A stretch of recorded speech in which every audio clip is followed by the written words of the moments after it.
Bueno, pues continuamos.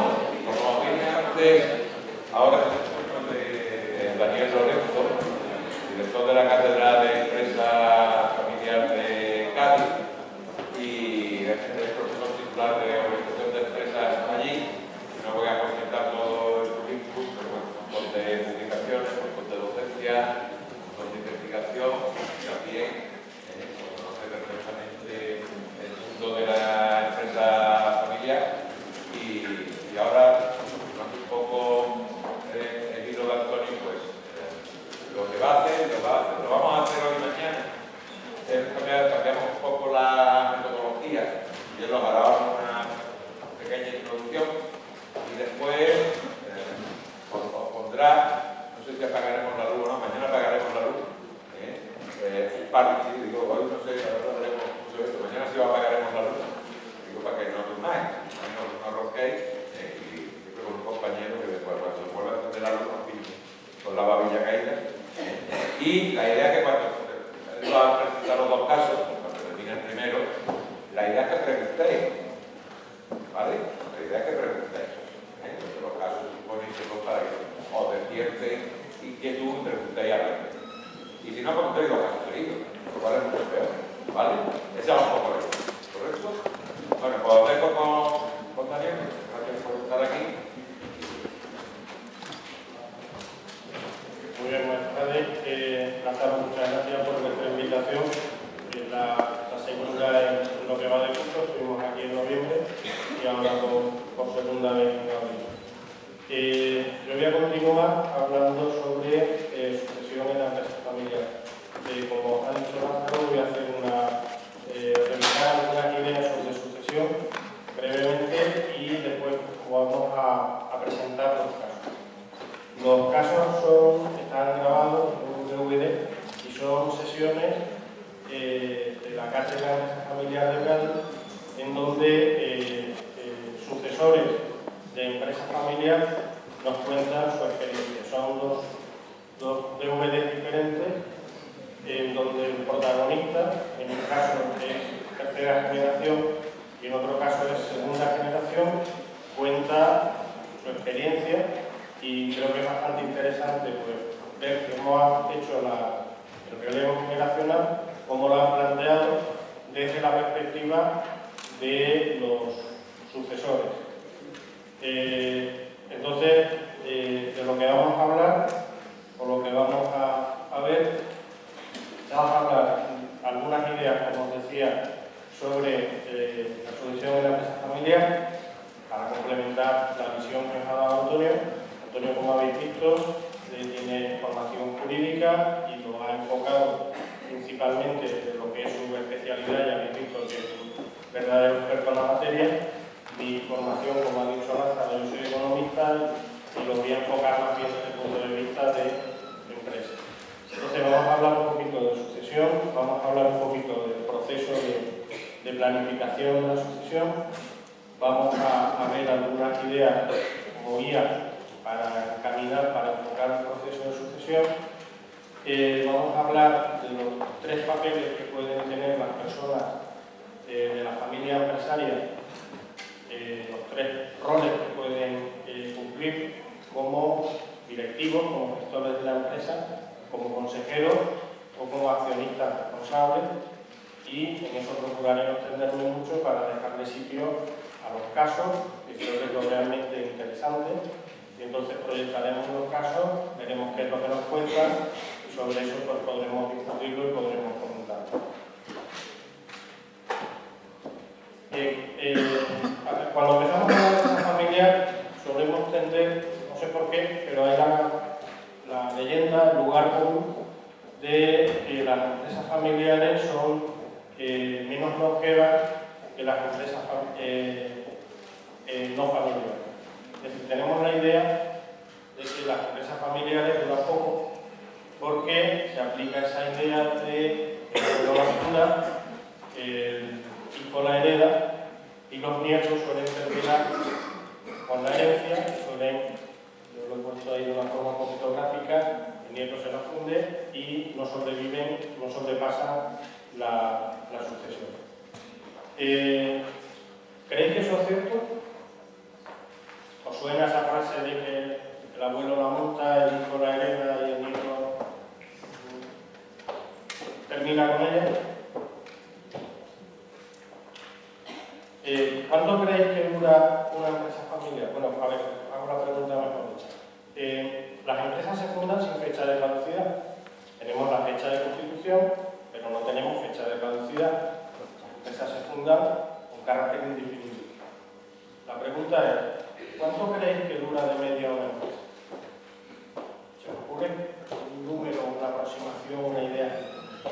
Desde que se crean hasta que se cierran por la razón que sea, ¿cuánto dura una empresa?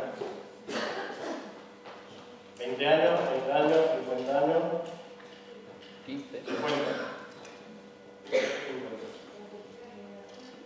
Bueno, se llegan a la tercera generación, poniendo 20, 25 años, 30 por generación, pues estamos hablando de como mínimo 50 para llegar a la tercera generación. Bien, hay un estudio en el que se ha analizado de las 2.500 empresas españolas, las mayores 2.500 empresas españolas por facturación. Es un estudio que se hizo con datos de 2005, antes de la crisis, que se publicó en 2009, y la conclusión a la que llegan es que la media de edad de las empresas familiares, es decir, porque eran las 2.500 empresas más grandes de España en ese momento, por facturación, aproximadamente eran que facturaban de 50 millones de euros en adelante. Y mirad, vamos a ver, ¿cuál es la antigüedad de estas empresas? Y vamos a separar la antigüedad de las familiares y las no familiares. Y en el dato de las empresas no familiares, de media de edad, tenían 31 años. Y las familiares tenían de media de edad 37 años. Luego, esa idea de que las empresas familiares duran menos que las no familiares, al menos los datos en España, al menos los datos de, como os decía, de 2005, no soportan, no justifican esa idea. Y como os pongo aquí, pues hay numerosos ejemplos de lo contrario. Y os adelanto una idea sobre la que vamos a hablar un poquito. La sucesión se tiene que entender como un proceso y no como un suceso, algo que ya ha comentado Antonio anteriormente. La idea de que la sucesión no es algo que sucede en un día, en el sentido de que el viernes se retira don Antonio y el lunes empieza a dirigir la empresa Antonio, sino que es un proceso, como veremos en los casos, lleva bastante tiempo si se quiere hacer bien y se quiere hacer en condiciones. En este esquema tenéis las empresas familiares más antiguas de España, familiares más antiguas de España. Las 10 más antiguas de España, todas ellas siguen funcionando, con lo cual ese ranking no ha variado desde el estudio publicado en 2009, ese que os decía que estudiaron la edad media de las empresas antigüedad, las empresas familiares y no familiares. Y como veis, la empresa más antigua de España y una de las más antiguas de Europa es Codogniu. Suena a todo el mundo, al menos una vez al año nos recuerdan que existe, de 1551. Es decir, desde 1551 van por la 17ª generación.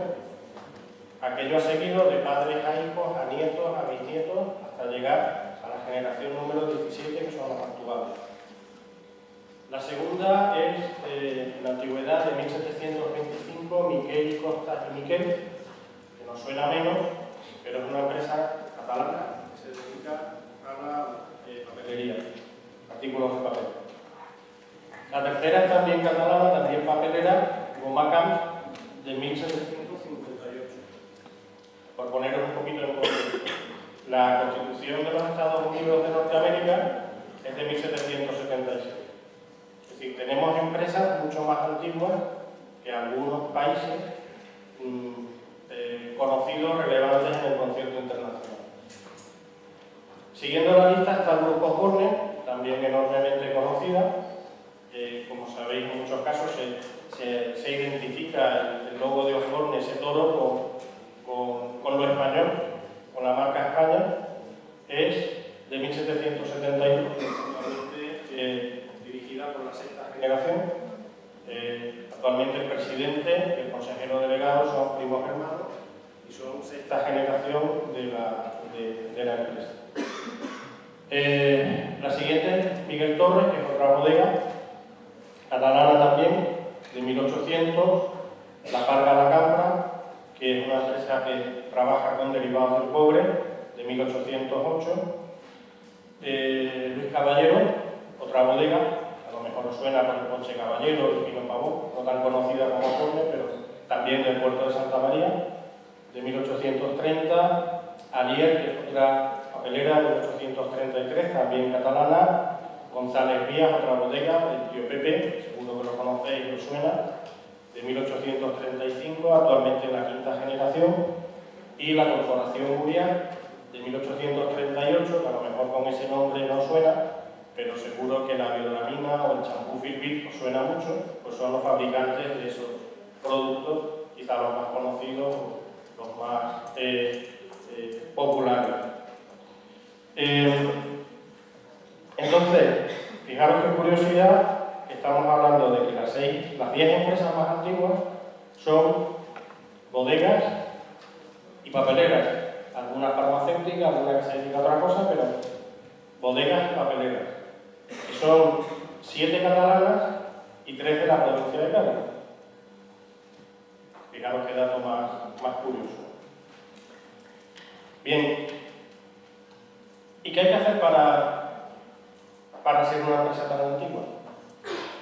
¿Qué hay que hacer para que una empresa familiar pueda alcanzar tanto tiempo? La que hemos puesto ahí, la que menos, no le falta mucho para cumplir 2 siglos de antigüedad y siguen funcionando.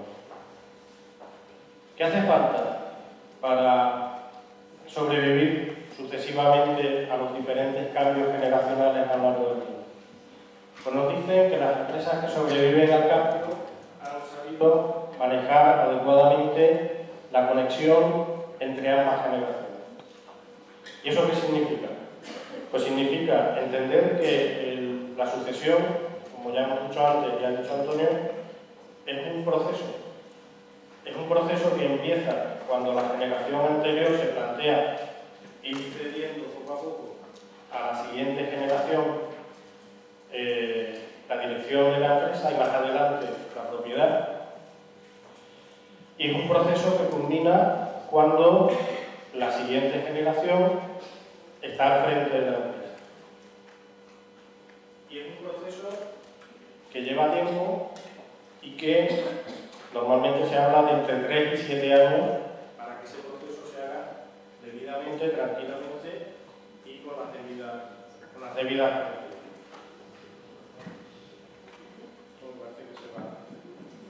se va un poquito a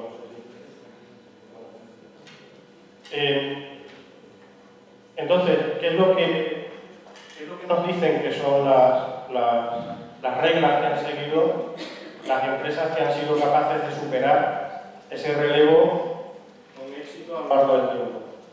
En primer lugar, es un proceso que inicia la generación mayor y con tiempo suficiente. Es decir, planificar con antelación, hacer las cosas cuando hay tiempo, sin prisa, como se suele decir, sin prisa pero sin pausa. Plantear la sucesión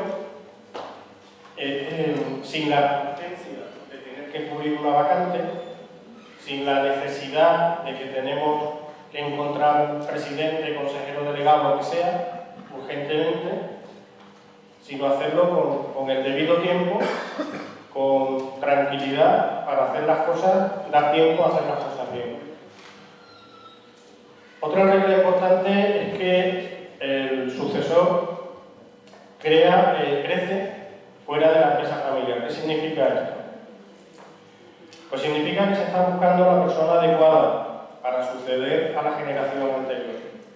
Que se busca la persona con las cualidades necesarias para llevar adelante la empresa un periodo de 25 o 30 años por delante.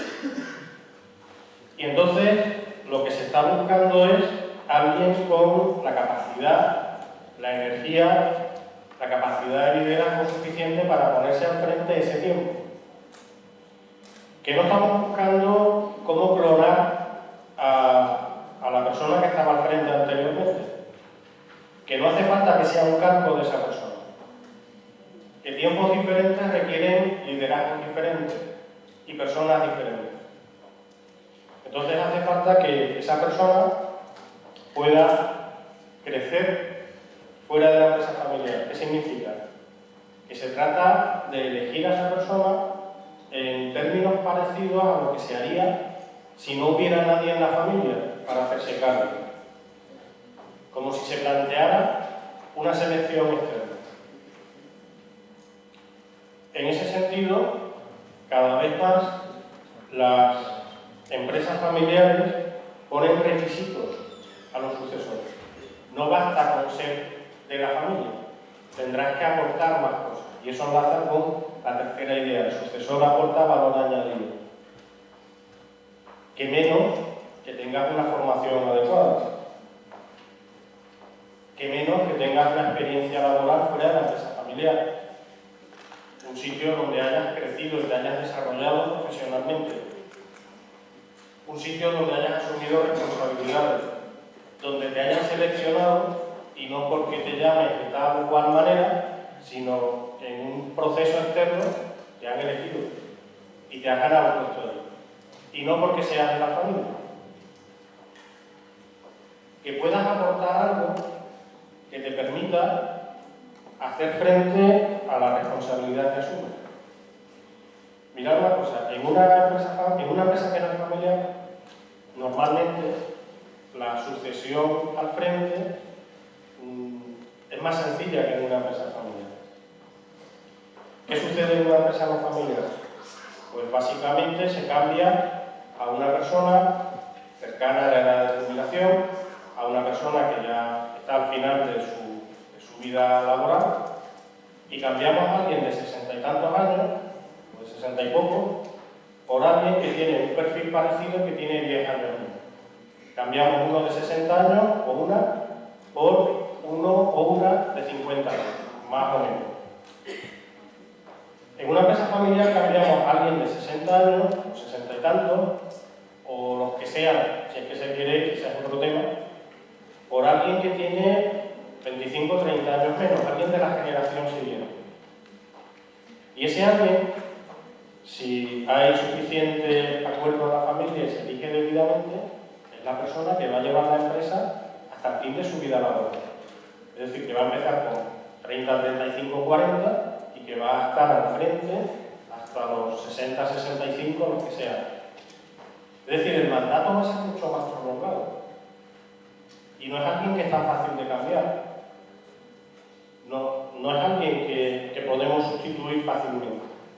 En ese sentido, es mucho más importante asegurarse que el sucesor tiene la capacidad, no ya para sustituir provisionalmente a los que salen, a los que se jubilan, a los que se retiran, que han fallecido si es el caso, sino que es alguien capaz de llevar la empresa 30 años por delante y llevar un negocio 30 años por delante. Es decir, con lo que cambian las cosas, con lo que cambian los productos, con lo que cambian los servicios, con los sectores que cada vez confluyen más y cada vez más difícil delimitar a qué sector se dedica a una empresa de una forma precisa, alguien con esa visión, con esa capacidad de poner la empresa en el futuro y además en condiciones de que siga siendo continuada por la generación siguiente a esa que ahora asume la dirección.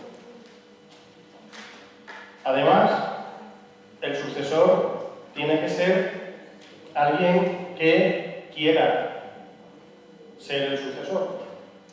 Es decir, ser empresario es algo que eligen las personas, que no te debe venir impuesto. Y que el hecho de que en tu familia tenga una empresa no significa que tú vayas a ser un buen empresario. Del mismo modo que nadie espera que el hijo de un médico o la hija de un ingeniero tenga por qué ser una magnífica ingeniera o un magnífico médico, del mismo modo el hijo de un empresario o la hija no tiene por qué ser la persona adecuada para llevar la empresa adelante durante una generación. Entonces, el primer requisito es que esa persona quiera que no sea un compromiso en el que te pone la familia, que no te hagas cargo de la empresa porque no seas capaz de encontrar otro horizonte laboral, sino que de verdad quieras hacerlo. Y es uno de los principales requisitos. Otra regla importante a considerar es que es diferente la sucesión en la empresa y la sucesión en la propiedad. ¿Qué significa esto? Significa esto que una cosa es dirigir la empresa y otra cosa es ser propietario de la empresa. Un caso habitual es el que la generación anterior se retira y deja la dirección en manos de la sucesión. Pero eso no significa que dejen de ser propietarios. Como sabéis, por razones fiscales, es mucho más habitual la transmisión de la propiedad al fallecimiento que intervimos, lo que significa que muchas de las personas que están al frente de empresas familiares no son los propietarios. Los propietarios siguen siendo la generación anterior. Y seguramente serán los propietarios cuando hereden al fallecimiento de la generación anterior. A veces esto se hace, ese traspaso de la propiedad se hace en vida, pero no es lo más habitual. Y son dos cosas diferentes. Tal como os ha explicado Antonio, los herederos, en principio, son los hijos. Pero eso no significa que todos los hijos van a ser directivos de la empresa. Son dos cosas diferentes. Entonces, aclarar que una cosa es quién va a ser la persona al frente de la empresa y quiénes van a ser los herederos, que son, como os ha explicado Antonio, no es tanto una decisión de la familia, sino que viene marcado por una normativa, por una legislación. Otro punto importante es la necesidad de clarificar los roles de los miembros de la familia, presentes y futuros. Antes decía, y luego retomaremos esa idea, los herederos de una empresa familiar pueden ser tres cosas. Pueden ser gestores, directivos, trabajar en la empresa familiar, pueden ser consejeros, pueden ser miembros del consejo de administración, pueden ser administradores en la figura que tenga establecida como órgano de gobierno la empresa, o pueden ser simplemente propietarios. Y en muchos casos serán propietarios en mayor o menor medida.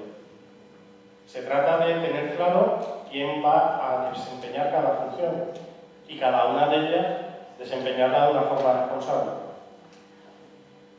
Y la última regla se refiere a una comunicación activa entre la familia. Es decir, en el momento de la sucesión se ponen sobre la mesa un montón de cosas. Seguramente hay muchos aspirantes o varios aspirantes a ser los sucesores dentro de la familia. Y cada rama de la familia pues, probablemente tenga algún candidato.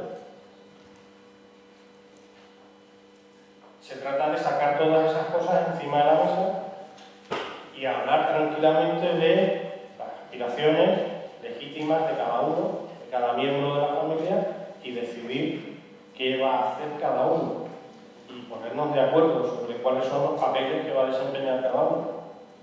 Y para eso hace falta hablar. Para eso hace falta poner las cartas encima de la mesa, ser francos y ser claros para evitar problemas futuros.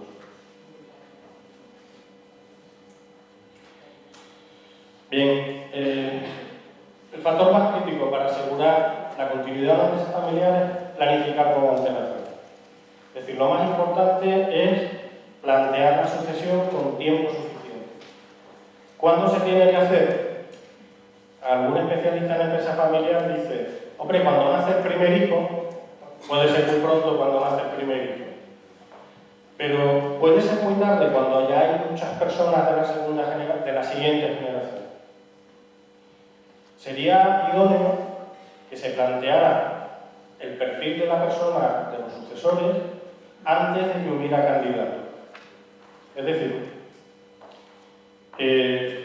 si no tenemos candidatos, si los candidatos son muy jóvenes, si estamos hablando de que el mayor de los miembros de la siguiente generación tiene 8 o 9 años, por ejemplo, 10, sería más fácil trazar el perfil idóneo del sucesor y marcar un perfil, es decir, tiene que tener formación de tal o cual tipo, tiene que tener experiencia de tantos años, no muchos, pero lo suficiente en una empresa que se dedica a tal o cual cosa, que se maneje en tales o cuales idiomas, que tenga experiencia en tales actividades que van a venir bien para la dirección futura de la empresa. Cuando no tenemos candidatos, es fácil trazar ese perfil. Lo podemos hacer de forma, digamos, objetiva, independiente. Si hablamos de eso con personas de vuestra edad, en la familia ya tendríamos un problema, porque ya tenéis una formación y tu primo está estudiando una ingeniería que vendría muy bien, pero lo suyo es que el que llevara esto fuera economista, o a lo mejor otra rama de la familia quiere que el perfil se acomode al de un abogado porque tiene a uno que está terminando derecho. Es decir, si estamos hablando de las personas, corremos el peligro de querer encajar como sea el perfil idóneo a una persona concreta. En cambio, cuando no tenemos las personas, porque no sabemos los niños que van a estudiar, a qué se van a dedicar, cuál va a ser su interés profesional, es más fácil trazar ese perfil que se pueda luego solicitar a los aspirantes a la sucesión. Me explico con esto, ¿no? Es más fácil, si no tienes un candidato, trazar un perfil objetivo. Si tienes un candidato, tenemos la tentación de querer asimilar el perfil a alguien de la familia que será o no será la persona adecuada. La mayoría de las empresas familiares no tiene planes para la sucesión, y esto a lo mejor os llamará un poquito la atención, pero es una realidad. Y en muchos casos no tienen conciencia de la necesidad de trabajar el proceso y dedicarle tiempo. Volvemos a insistir, esto es un proceso y esto requiere tiempo. Y esto requiere la dedicación de muchas personas, no solo del sucesor y de los sucedidos. Esto requiere más personas que ahora lo comentaremos. Y además también pasa que en muchos casos las empresas llevan un estilo de dirección muy personalista que dificulta la planificación. Todos conocemos empresas familiares que las lleva una persona muy capaz, que lo lleva todo en la cabeza, que es la persona imprescindible, que todo pasa por esa persona y que nunca tiene tiempo de explicar qué es lo que hace, de delegar cosas, y esa empresa no termina de funcionar si esa persona pues, está una semana de vacaciones o simplemente tiene una enfermedad y temporalmente está fuera de combate. A veces ese perfil de dirección personalista dificulta que te puedas plantear quién me va a suceder y a quién voy a dejar al frente de la empresa que hemos desarrollado esta familia a lo largo del tiempo.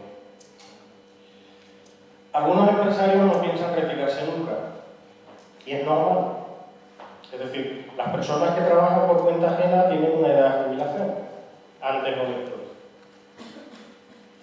Pero tienen una edad de jubilación y a partir de cierta edad no te permiten seguir trabajando.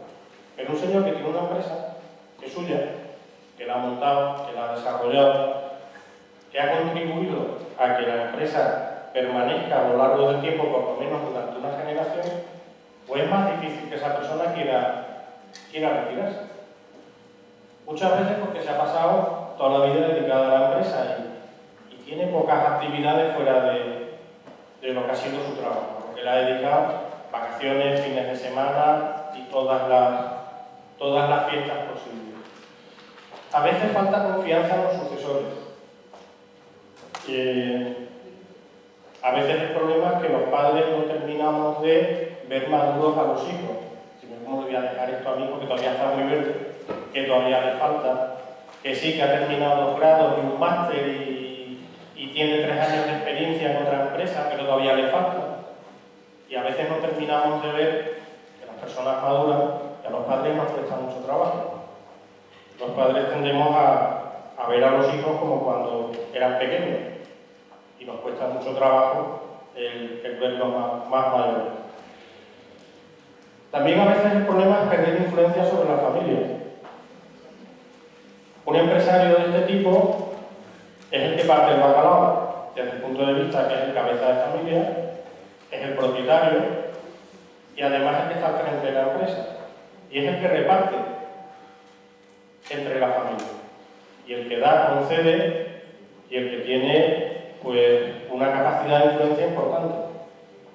Cuando el que está al frente y el que decida y el que esté haciendo los repartos no sea esa persona, pues muchas veces tiene miedo a perder esa capacidad de influencia. Y también a veces el problema es el temor a la inseguridad económica, es decir, muchas de estas personas ni se han planteado de las pensiones, ni tienen un plan de pensiones, a lo mejor han empezado de autónomos y no se han acordado de cotizar por el mínimo, y cuando se van a jubilar resulta que les espera una pensión bastante reducida.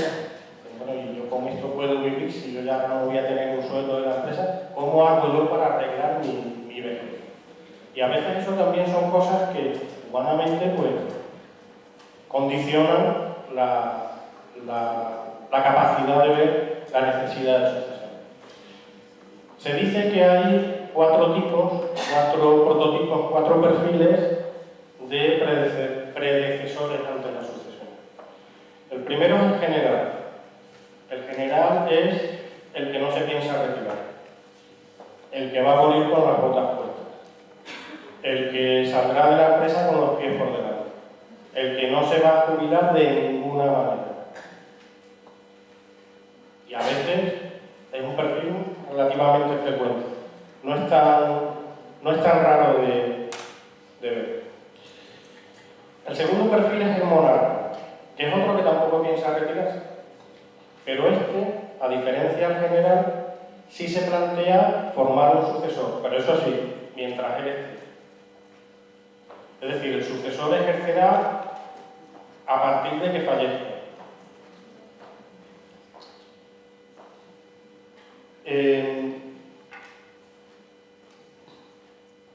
En algunos casos, medio en serio y medio en broma, en la Asociación Andaluza de la Empresa Familiar hablan del llamado el síndrome del príncipe Carlos. ¿Sabéis quién es el príncipe Carlos de Inglaterra? Evidentemente, ¿no? ¿Quién es este señor?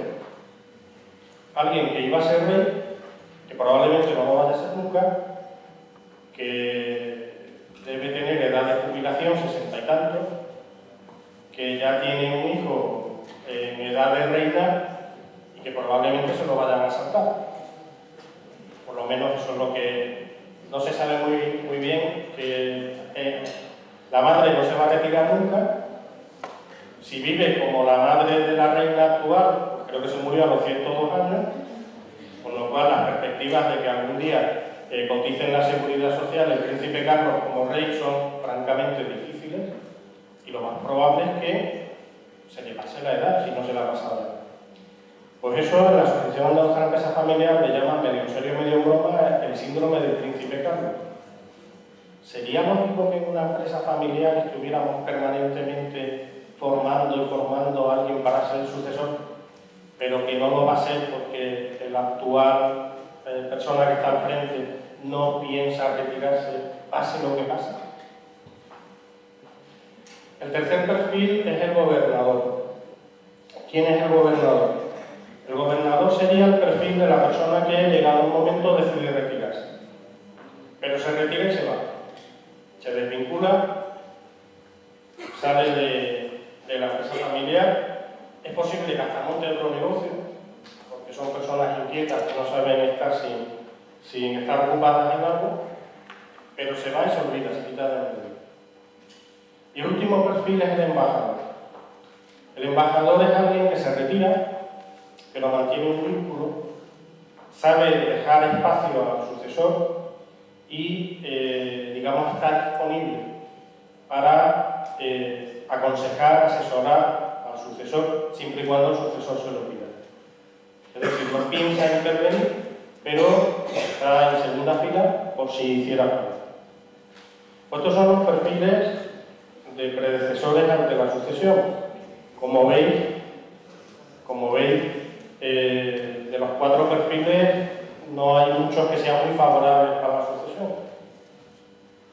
Estos perfiles se basan en estudios sobre familias empresarias, no es una elucubración de las que hacen los académicos y esta gente. Y demás cosas. ¿A quiénes afecta el plan de sucesión? Decía antes, el plan de sucesión no es un problema de el sucesor y el sucedido, sino que afecta a más personas. Evidentemente, a los sucedidos, los predecesores, a los posibles sucesores, a la familia. La familia tiene algo que decir en una empresa familiar. En la familia nos conocemos y sabemos qué personas podrían encajar mejor o peor, quiénes serían candidatos más fiables, más solventes, en quién confiaríamos más. Y dentro de la familia, pues probablemente va a haber presiones en favor de una persona o de otra, de un primo o de otro, de un hijo o de otro. Es natural que la familia esté implicada y afectada por el plan de sucesión. Los empleados también tienen que ver y tienen que decir. Muchas veces los sucesores heredan el equipo directivo de la generación anterior. Directivos externos, personas con experiencia que llevan tiempo en la empresa y que también se ven afectados por este plan de sucesión. Y también sería bueno saber qué les parece, y cómo lo ven y qué opinan. Los accionistas. No todas las empresas familiares, los accionistas son el 100% de la familia. A veces hay otros accionistas minoritarios, pues si no, no sería empresa familiar. Pero también habrá que contar con la opinión de esos otros accionistas, si los hay. Los clientes, los proveedores. Esto de la sucesión no es una cosa solo de la generación anterior y la siguiente. Como veis, hay muchos más afectados. Por lo tanto, el éxito de la sucesión afecta a todos estos grupos de interés. De ahí la importancia del éxito para mantener la actividad y la continuidad de la empresa en manos de la familia. Bien, voy un poquito más rápido para dar paso a los casos que es lo realmente interesante. 4 etapas básicas en el proceso de sucesión. Planificación de la sucesión, hemos dicho, insisto, hacerla con antelación suficiente. La preparación del sucesor, que tenga una preparación académica, como decía antes, que se parezca al perfil que le pediríamos a una persona externa en cuanto a requisitos de formación, experiencia, etc. Y sobre todo que sea la persona que quiera hacerse cargo de la empresa, que haya un compromiso personal, que no sea algo impuesto o que no sea algo que te han puesto, las circunstancias te han obligado a hacerte cargo de la empresa de tu familia, pero no era lo que tú querías hacer. El traspaso del predecesor al sucesor es un periodo de poder compartido entre dos generaciones, en donde el día 1 el antecesor tiene el 100% de la responsabilidad, de las funciones, del poder, y poquito a poco va traspasando al sucesor hasta que en el último día del proceso el 100% de las responsabilidades las tiene el sucesor y el sucedido ha culminado el proceso de traspaso. Pero en medio de un periodo largo, que decíamos de 3-7 años, y entonces a lo largo del tiempo, pues al principio será 100-0, un tiempo más tarde será 90-10, 80-75, y se irá traspasando poco a poco las responsabilidades. Y también una cosa muy importante es considerar la retirada del predecesor, en el sentido de que ¿qué hacer con la persona que se va a retirar? Que en principio no se quiere retirar por el perfil que hemos trazado anteriormente. ¿Qué actividad se le puede buscar a esa persona? ¿Qué hacemos para darle una actividad que puede ser la de mentor, la de asesor de los... Esta me la voy a saltar porque prefiero no quitarle tiempo a los casos. Es un esquema que más o menos resume todo lo que hemos dicho. Y aquí tenéis datos sobre empresas familiares familiares a quienes se le ha preguntado varias cosas. En el Congreso de la Empresa Familiar aproximadamente hay unas 450 500 empresas cada año y se aprovecha para hacer algunas preguntas. En 2012 se les preguntó en qué generación estaba su empresa familiar. En primera estaba el 20%, en segunda el 41%, en tercera el 23%, en cuarta y siguiente el 16%. Esto del relevo generacional, pues como veis, si se hace bien, se puede llegar a un número importante de generaciones. Les preguntaron, ¿están trabajando en planificar la sucesión? El 72% dijo que sí, pero el 28% dijo que no. ¿Quiénes son las empresas que van a un congreso de la empresa familiar? Los socios del Instituto de la Empresa Familiar y los socios de las asociaciones regionales de la empresa familiar. ¿Por qué digo esto? Porque son las empresas que tienen más conciencia de ser empresa familiar. Los que ya han recibido estos mensajes, los que son conscientes de que son empresas familiares. Pues incluso entre ellos todavía hay algunos que no se han planteado o no están pensando en la sucesión. En 2013 les preguntaron lo siguiente: de 0 a 9, en una escala de 0 a 9, indíquenos el grado de dificultad que considera que tendrá el proceso de sucesión en su empresa. Y dijeron 5,65 fue el promedio. Fijaros una cosa, no son los mismos del año anterior, pero casi los mismos. El año anterior habían dicho el 20% están en primera generación, todos los demás están en segunda o siguiente. Es decir, el 80% ha pasado al menos una vez por un proceso de sucesión. Y esos te dicen que, valorando de 0 a 9, digamos usted la dificultad de un proceso de sucesión, ya teniendo la experiencia de haberlo hecho al menos una vez, sale 5,65. De 0 a 9 la media sería 4,5. Por lo tanto, en principio consideran que es bastante complejo esto de lo que estamos hablando, a pesar de estar hablando de empresas con experiencia en al menos un proceso de sucesión, la mayoría de los casos.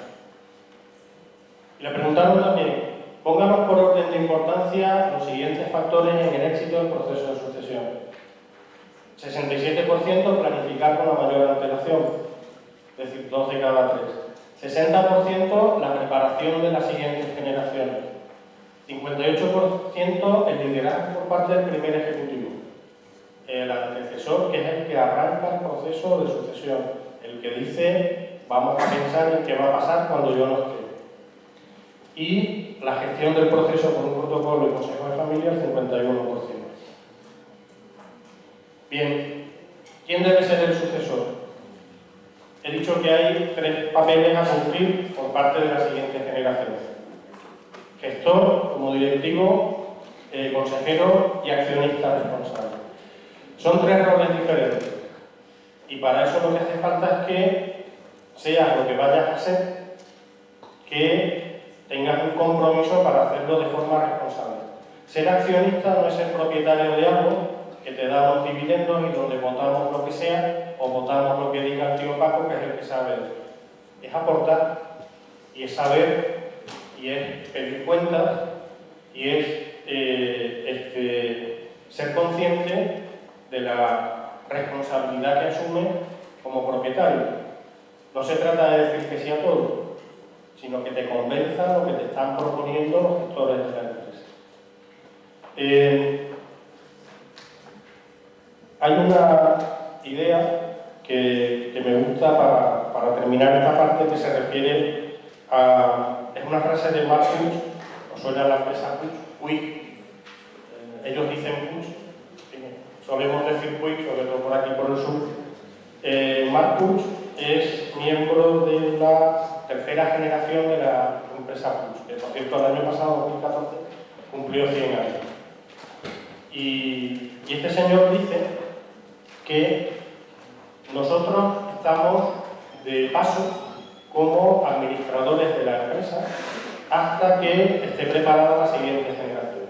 Este señor tiene unos 50 años ahora, lleva ya tiempo en diferentes cargos al frente de la empresa, ahora es presidente de la empresa, y ellos dicen que aquí estamos de paso.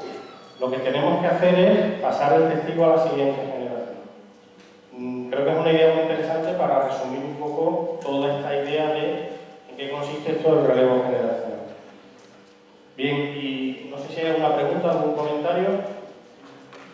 Vale, pues hablamos de los casos.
En diciembre de 2010 y en donde ese día estábamos hablando de innovación en la empresa familiar. Me he saltado un poquito de la presentación donde explica qué se dedican, qué hacen y tal. Os explico una panadería que montó el abuelo, ahora explicar un poquito la historia de la empresa y yo entro en contacto con ellos porque un día estaba haciendo un trabajo que me encargaron. Estaba participando en un plan estratégico para el Parque Científico Tecnológico Agroalimentario de Jerez de la Frontera. Y me dan la lista de empresas del Parque Científico Tecnológico Agroalimentario y me encuentro una panadería en un parque tecnológico. Y la verdad me extrañó bastante, que pinta una panadería en un parque tecnológico. Bueno, pues escuchadlo que os va a explicar que pinta una panadería en un parque tecnológico. Este señor es la tercera generación. Os va a explicar a qué se dedica la empresa, os va a explicar cómo se produjo el relevo, en su caso de su padre, segunda generación, a él y su hermana, que son la tercera generación. El padre está presente entre el público, el padre está presente en la charla y bueno, creo que es bastante ilustrativo de cómo hicieron este proceso. Si queréis lo vemos y lo comentamos un poquito al terminar.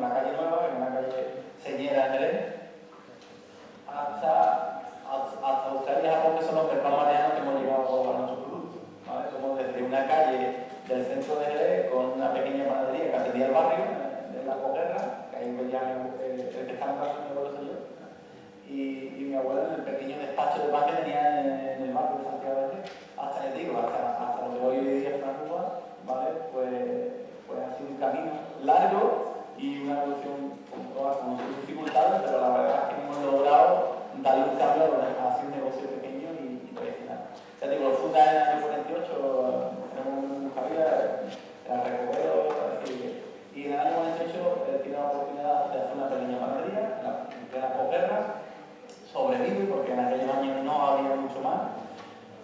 Tiene 4 hijos, ¿vale? De los cuales en el negocio de panadería entran 2. Primer hijo, que es el mayor, que es Andrés, que también fue un emprendedor, pero muy pronto se desligó del negocio familiar y él se montó por su cuenta y tuvo su trayectoria empresarial. Y mi abuelo sigue, es el medio de vida de la familia, y mi padre, que es el más pequeño de los hijos, cuando termina el servicio militar, pues tampoco tenía claro del todo, aunque había trabajado desde los 12 años en la empresa, pero no tenía tampoco claro del todo si iba a seguir o no iba a seguir con el negocio.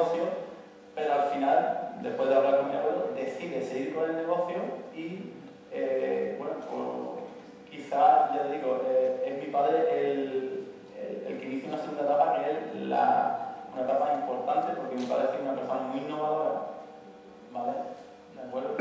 Y siempre, como lo pongo ahí, hay un fundador, ¿de acuerdo? Que fue cuando llegué, después de la segunda generación, que yo la he calificado, ¿vale?, de emprendedor, porque creo que el verdadero emprendedor de la familia es mi padre, incluso más, yo diría que más emprendedor que incluso mi hermana y yo, cosa que muchas veces lo digo que me preocupa, ¿no? Cuando no sé en ese aspecto si vamos a ser capaces de ser tan innovadores en ese aspecto o tan emprendedores.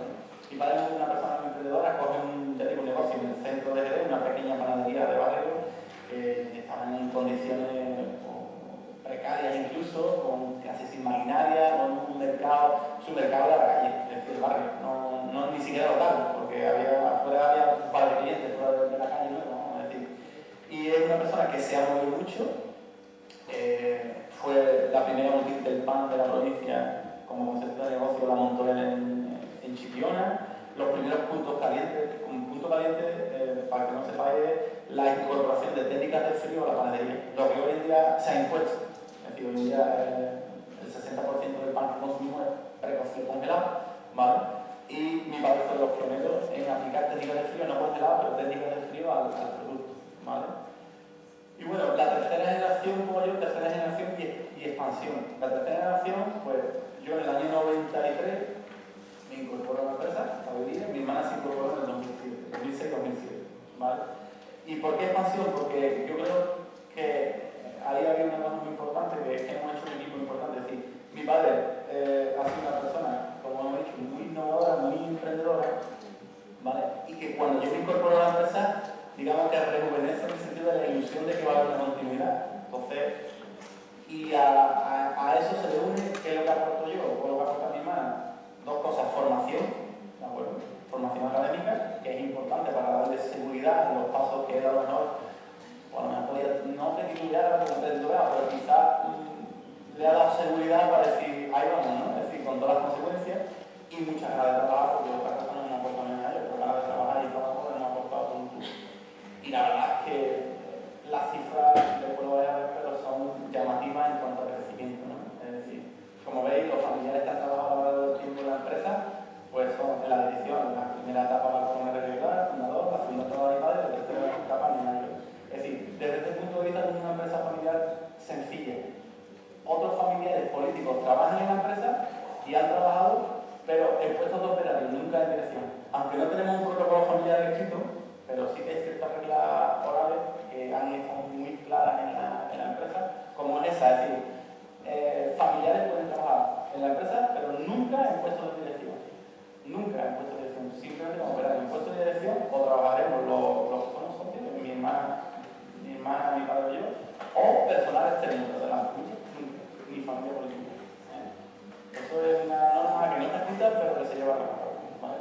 No hay órganos de familia empresa, porque digo, es muy simple, es decir, nuestras empresas son muy simples, y solo hay una junta de accionistas que somos nosotros ustedes, somos los que decidimos el futuro de la empresa. Por ahora no sé si en un futuro tenemos socios, pero siempre externos, ya digo. La familia podrá trabajar, pero como operario. Aquí vemos un poco la evolución de la propiedad, desde el principio de la propiedad.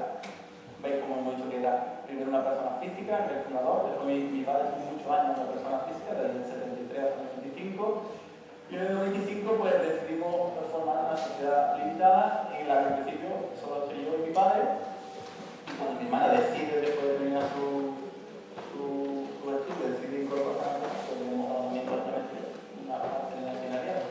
No tenemos accionistas de fuera, no pretendemos el principio tampoco de entre, gracias a Dios los crecimientos que estamos obteniendo nos da la suficiente solidez como para cometer los proyectos que estamos cometiendo con nosotros mismos.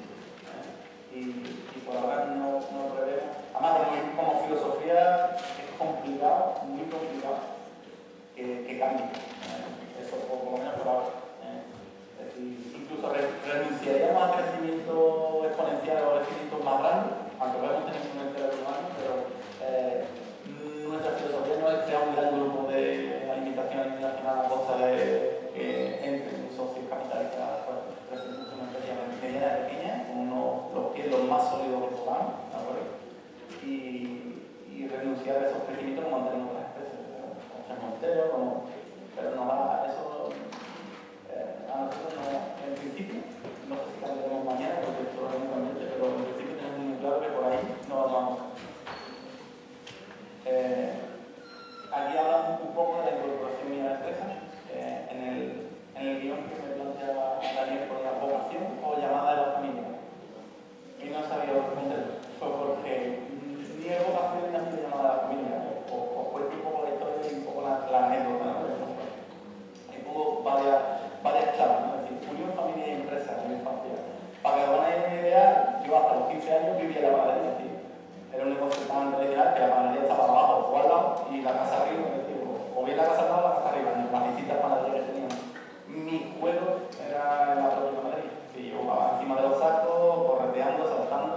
no se me ocurre otra cosa que muy decirle a mi madre que a lo mejor no sigo estudiando y que cuando termino el octavo me pongo a trabajar, que a lo mejor sigo con el negocio familiar y me pongo a trabajar de panadero.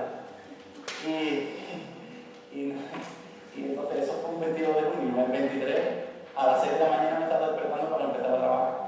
Y me estuvo todo el verano, desde las 6 de la mañana trabajando hasta las 3 de la tarde, y muchas tardes, y muchos sábados, y muchos domingos, es decir, que me harté de panadería. Y no empecé por arriba, no, a fregar, a limpiar, a rascar lata, a todo, es decir, a todo, absolutamente todo. Claro, después de ese verano decidí que mi incorporación a la empresa podía posponerse. Me enseñó lo duro que es ganarse el trabajo y lo duro que puede ser llegar a sacar una empresa adelante. Es decir, que me lo pensé muy bien y digo, bueno, pues la próxima vez pienso antes de la otra. Seguí estudiando, terminé mi COU y aquí digo, estudio sin vocación. Yo termino COU y yo no sé, pero yo no tenía ninguna vocación. Por eso digo que no sabía responder la pregunta arriba. Yo nunca he tenido una vocación clara en la vida, decir, esto es lo mío y esto es lo que me va a hacer. No. Entonces empiezo a estudiar química, apruebo primero y cuando entro en segundo, que realmente hago la química, a los 3 meses, pues la verdad es que yo decía que yo que hago aquí, esto no me gusta absolutamente nada. Y hablo con mi padre y estaba yo un poco desnortado en ese momento, estaba un poco, pues, no sabía por dónde tirar.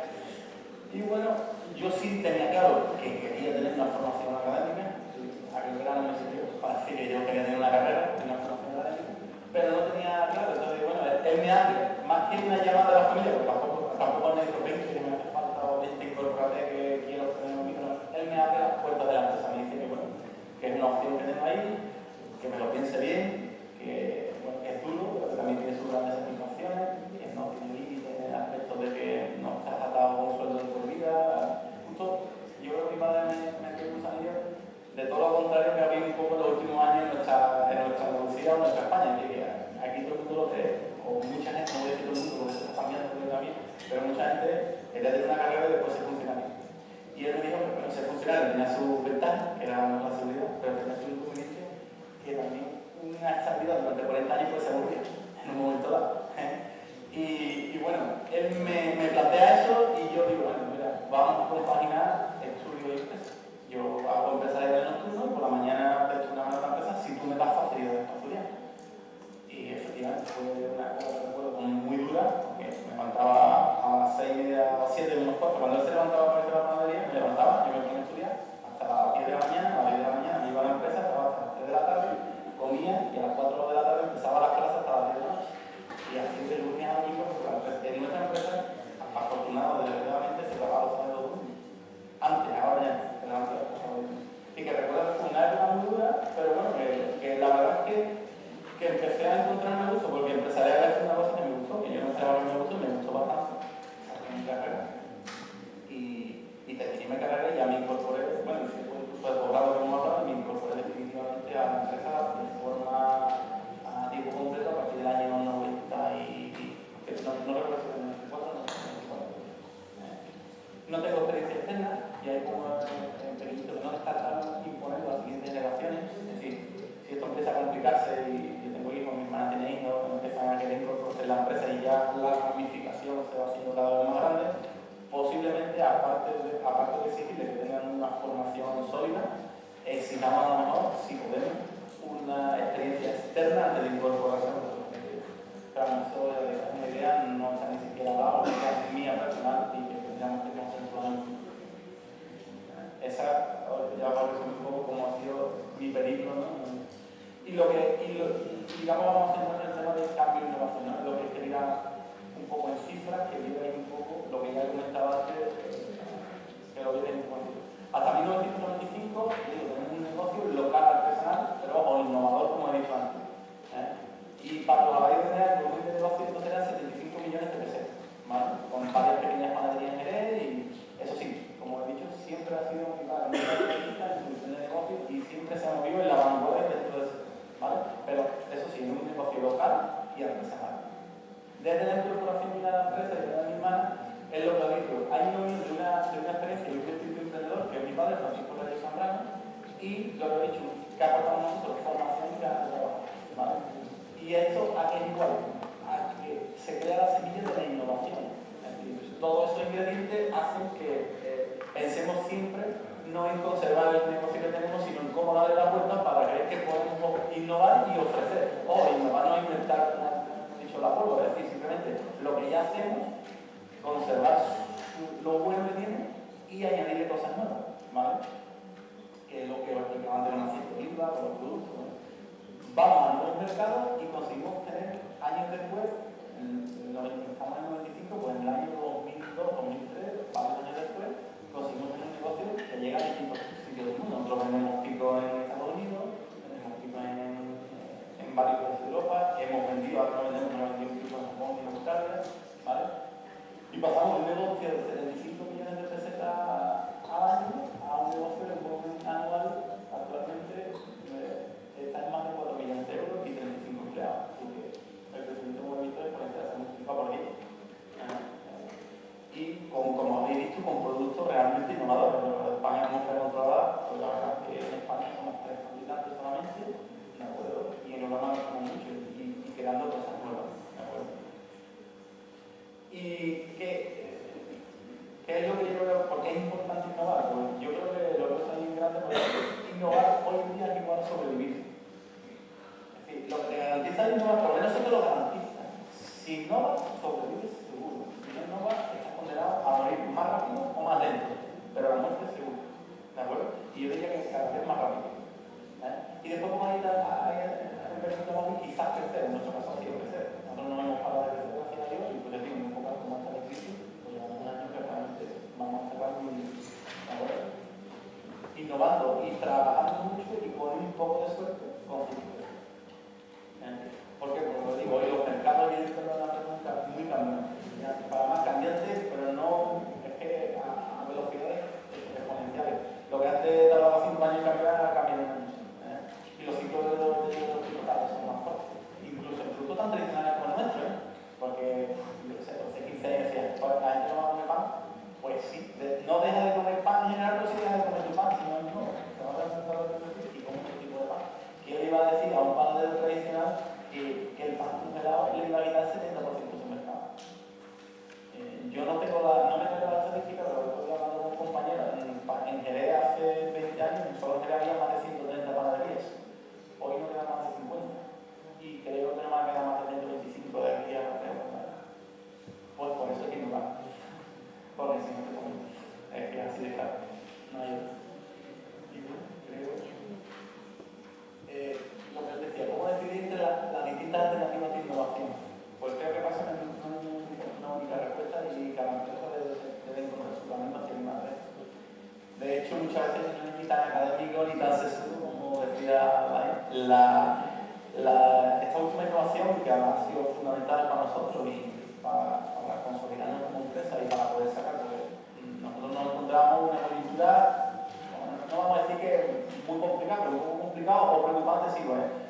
Nosotros nos vamos a hacer haciendo una inversión en suelo y fábrica nueva de más de 2 millones de euros.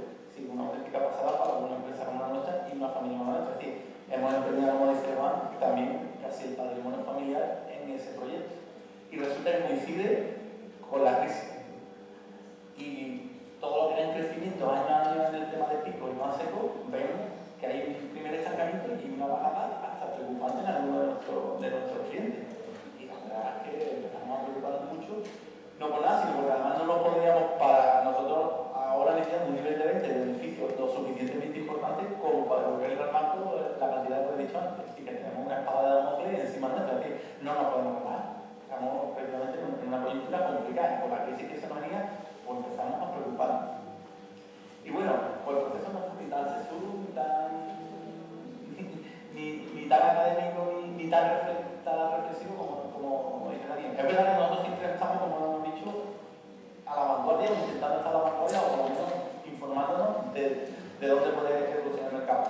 Y habíamos hablado varias veces de que ese mercado del pan en nuestra controlada en España no estaba bien atendido y que en otros países, siendo un nicho muy pequeñito dentro del mercado del pan, pero la verdad es que había crecido. Y en España no terminaba de explotar el tema, no terminaba de ir. Y mi padre, pues, incluso en contra de mi voluntad, porque por entonces no se le veía tanto las orejas al lobo, los picos estaban estancados pero no estaban cayendo tanto. tenían que hacer un trabajo de fábrica, total, que yo me opuse un poco al tema de innovación. Y fue él que me dio las cámaras, como le digo, las cámaras de corral. Es decir, fue él que, pues no de buena primera, pero sí que aceleró mucho y dijo, mira, nos metemos en esto y nos metemos en esto. Y se fueron a hacer de muestras y cuando volvió me había comprado las amasadoras, la línea de producción, la cámara, y digo, va, el panel atmósfera, ¿tú sabes algo del panel atmósfera? No, esa es tu panel. Tú ahora tienes que ser tan difícil como ese, tío. Entonces, se había metido una inversión para la que estaba cayendo, una inversión gorda, y es verdad, los puestos con una nota tenían un apoyo importante. Uno de los clientes más importantes se había comprometido a que si desarrollábamos el producto nos lo compraban. Entonces, había un inicio que si mi padre llega a saber ahora lo pequeñito que era, posiblemente tampoco se hubiera metido. Pero bueno, era un inicio. Y como digo, él compró la máquina y dice, ahora más mañana no tenemos trabajo. Bueno, el negocio ha salido tan bien como llevamos un año en el mercado. Empezamos a vender en agosto de este año, en agosto del año anterior, año y poco. Y vamos a terminar facturando cerca de 1 millón de euros en el mercado. Y hacemos 2.500 kilos, es decir, se ha convertido en el 20% de nuestro negocio. Y el crecimiento, es decir, si no hubiéramos metido en eso, no es que no hubiéramos crecido, hubiéramos crecido un 12%, que no, yo digo, no nos lo tenemos en funcionamiento, no nos lo tenemos. Que a veces no está seguro ni hay tanta auditoría, ni tanta. Muchas veces, bueno, es verdad que sí estamos siempre alertas de lo que va a haber en el mercado, no paramos de tener ideas, la mayoría de ellas no saben, ¿vale? Pero no es tan reflexivo como decía, es un poco disruptivo en este caso. Pues, gracias a Dios, pues, como he dicho, al final es un poco el equipo. El innovador, el impresionante, y después la gestión, el desarrollo, eso nos toca a mi hermana, el equipo funciona para obstáculos para innovar. Yo creo que el primero y más importante, y ya resumo y voy terminando, el primero y más importante es querer innovar. Yo recuerdo cuando hice el programa del Polaroid, todo era segunda o tercera generación, era un programa para empresas familiares, es decir, tú tenías que tener una empresa familiar en todo el caso. Y 12 o 14. Solo los que tenían un espíritu innovador por entonces, que eran son las únicas empresas en las que decían. Tengo un compañero que se dedica a las cifras y incluso multiplicaba por 15 la producción de la y el nivel de su empresa. Tengo otro compañero que también a menor escala, pero no a la PC, y los demás o están estabilizados o incluso algunos han cerrado y han.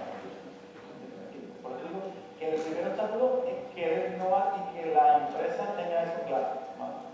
Y después los demás son también muy fuertes, como los financieros hoy en día, la formación, un montón de cosas que nos ponen de rápido en su tiempo. Pero yo creo que el primero que es importante es eso, el espíritu de la innovación, que tú tengas claro que quieres innovar. Y la visión de mi empresa a 5 o 10 años lo voy avanzando porque por la que está cayendo 5 o 10 meses creo que es suficiente. Más allá de 10 meses no se puede pensar. Pero bueno, no, es un poco una broma. A 5 o 10 años, pues queremos nuestras reflexiones son poder pagar la inversión tecnológica, que nuestra fábrica de 3.600 metros se ponga al 100% de nuestra capacidad, sin parar de innovar en ese aspecto, como he dicho, con muchas ideas, siempre en nuestra línea. Y básicamente no necesitamos otra cosa que la investigación, seguir innovando a partir de los productos que necesitan en el muerto, tenemos un producto nuevo, tendremos un mercado nuevo, un nicho de mercado nuevo, pero movernos en eso, ser una mediana empresa, por lo que soy, poder pagar esa inversión y poder, por lo menos, conservar los puestos de trabajo que tenemos ahora y a lo mejor crecer algo más, no mucho más en principio. Si surgen oportunidades de negocio importantes, pues las evaluaremos, pero ahora mismo la idea está en consolidarlo y siempre siguiendo. Bueno, hasta aquí. Gracias. Bien, ¿qué os ha parecido?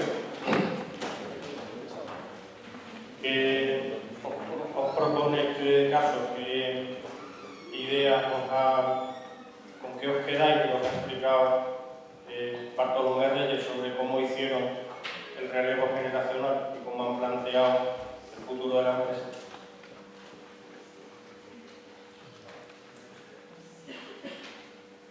¿Alguna idea?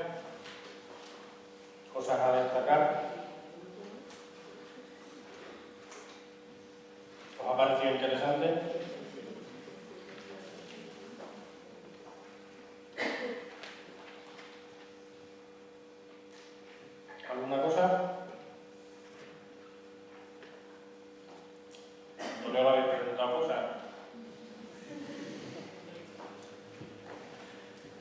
Vale, algunas ideas sobre esto.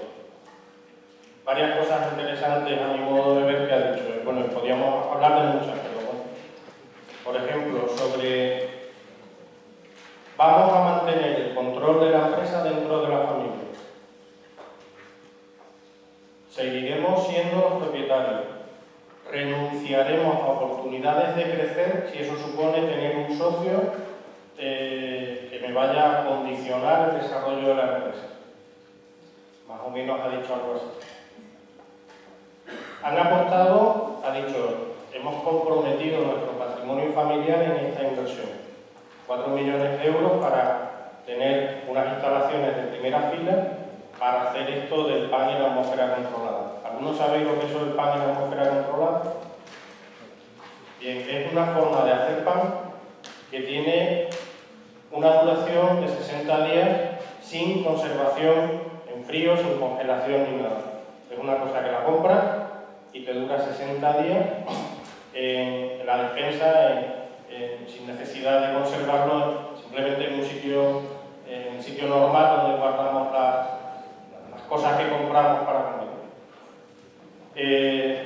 Y simplemente es un pan que cuando lo vas a utilizar o lo pones unos minutitos en el horno o lo cortas y lo pones en la tostadora y se hace en un momentito. Es simplemente eso. Pero para hacer eso tienen unos requisitos bastante exigentes por eso lo de la atmósfera controlada, tienen que tener unos requisitos muy importantes de un ambiente exclusivamente puro, limpio, sin ningún tipo de interferencia, sin ningún tipo de, digamos, aspectos externos que vayan a poner en peligro la conservación de ese alimento a lo largo de los 60 días que tiene. Yo antes me refería a que la persona que se hace cargo de la empresa va a llevar la empresa a lo largo de una generación y que el negocio con el que hereda va a ser muy diferente a lo largo de una generación. Este hombre tiene, en esa sesión hace 5 años, tenía 35, 36 me parece. Y ya estaba hablando de todos los cambios que él había visto desde su incorporación a la empresa, que ha puesto, creo que en el 93, bueno, en un momento ha hecho 93 o 94. Es decir, en 16 años que llevaba en la empresa, y no como directivo como ahora, sino desde que empezó, ha visto cambiar y ha aplicado una forma muy gráfica. Hace unos años había 100 y pico panaderías en mi ciudad, ahora quedan unas 50, en unos años van a quedar menos de la mitad. Y ha estado diciendo, vendemos un producto tradicional, la gente come pan, sí, pero o innovo, o cambio, o me adapto a lo que pide los clientes, o no van a comprar mi pan. Todos esos cambios son los que suceden en las actividades, en los negocios. Es imposible llevar el negocio como lo llevaba mi abuelo, como lo llevaba mi padre. Son tiempos diferentes, son requisitos diferentes, la competencia es distinta. En ese sentido, estos señores tienen muy claro que la incorporación de la siguiente generación es para sacar adelante proyectos y para pasar de la panadería de 75 millones de pesetas de facturación. Si alguien no se acuerda, 75 millones de pesetas son unos 450.000 euros, a la facturación de ahora, que es 4 veces más. Y eso desde la incorporación de la siguiente generación. ¿Cómo han hecho el relevo estos señores? ¿Lo tenían planificado? ¿Qué os parece? ¿Hay una planificación?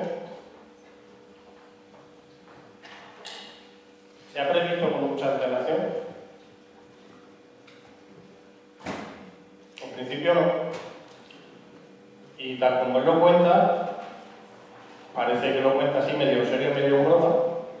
El día que él decide ponerse a trabajar y el padre se da cuenta de que ese no es el momento para que él empiece a trabajar. Pero en vez de quitarle la idea, lo que hace es que él mismo se quite la idea. Es decir, convencerlo por la vía de los hechos, por la vía de darte cuenta tú que este no es el camino y que si quieres trabajar aquí ya sabes lo que te espera.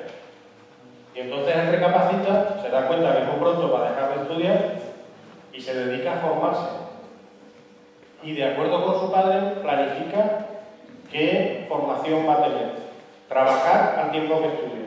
Y estudia una cosa que él dice, no sé si me iba a gustar empresarial, luego me gustó, pero porque entendieron que era la formación necesaria para llevar la empresa, para suceder al padre. Y luego viene todo lo demás. El padre sigue al frente, él creo que es el director general, el padre presidente, algo así, la hermana está trabajando con él, y es un relevo que se ha ido haciendo poquito a poco, y en donde cada uno sigue desempeñando un papel. Ahí ha contado cómo decidieron meterse en el panel de atmósfera controlada. El padre va a una feria de muestras y se compra toda la maquinaria. Y le dice, esto es el futuro, ponte a hacer esto, aprende cómo funciona esto. Ahí lo que hay son dos generaciones trabajando estrechamente, con una idea compartida. ¿Cómo tenemos que llevar esto para que esto sea para la siguiente generación? Y a pesar de ser un tío joven, 30 y pocos años, ya estaba pensando en qué le va a pedir a los hijos. Que cuando los hijos se quieren incorporar, previamente les van a pedir una formación y les van a pedir una experiencia. La hermana es mucho más joven que él. Los hijos son bastante pequeños todavía, pero ya están empezando a pensar cómo debería ser el perfil de las personas que nos sucedan para llevar esta empresa más allá de donde la hemos llevado nosotros, para que esto se mantenga y siga funcionando, para que sea de los 20-25 que van a quedar vivos en nuestra ciudad, la ciudad de ellos, en este negocio. Y aparte, como habéis visto, hace falta tener, en fin, eso de vender picos en Australia, eso seguro, eso no lo hace todo el mundo. Los picos fuera de Andalucía no son demasiado conocidos. Venderle picos a los australianos, eso tiene un montón de méritos. Y hacen un montón de cosas, hacen mucha marca blanca, seguro que muchas de las cosas que compráis de panadería, para Corte Inglés, Hipercor, para estas cadenas, las hacen ellos. Y venden sus productos en tiendas gourmet. Tienen una línea de productos gourmet en tiendas gourmet. Productos que son pues los derivados de picos, la regañar, este tipo de cosas. Los premios habladores. ¿Vemos el siguiente caso? El siguiente caso es una empresa familiar de segunda generación. Es otro señor de una edad parecida. Alberto tiene ahora, creo que son 37. Os voy a poner una grabación del mes pasado, el 26 de marzo pasado. Estuvo en una sesión que organizamos en la Cátedra de Empresa Familiar de Cádiz pusimos precisamente el título de relevo generacional. Y nos contó su historia. Alberto fue alumno de mi facultad de Económicas Empresariales de Cádiz, un tipo bastante brillante. Nos hemos seguido la pista mutuamente a lo largo del tiempo.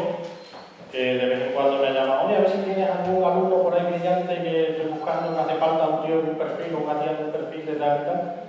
Le hemos mandado gente para hacer prácticas y lo hemos invitado a partir. Lo invitamos en 2009 y nos contó cómo estaban haciendo el relevo. Y en 2015 lo hemos vuelto a invitar, ya os digo, todavía no hace un mes, el 26 de marzo, y nos contó cómo ha sido la sucesión, el relevo y la evolución del negocio de su empresa, que ha pasado de ser una empresa a un grupo de empresas en estos tiempos de crisis. Os lo pongo a ver qué os parece.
2013 como el director general del grupo legal. Alberto ya nos contó su experiencia en diciembre de 2009 en una sesión parecida a la de hoy y aquella sesión pues, fue especialmente interesante, le puso por título de profesión empresario, lo que creo que indica bastante sobre su manera de entender la vida y la empresa familiar.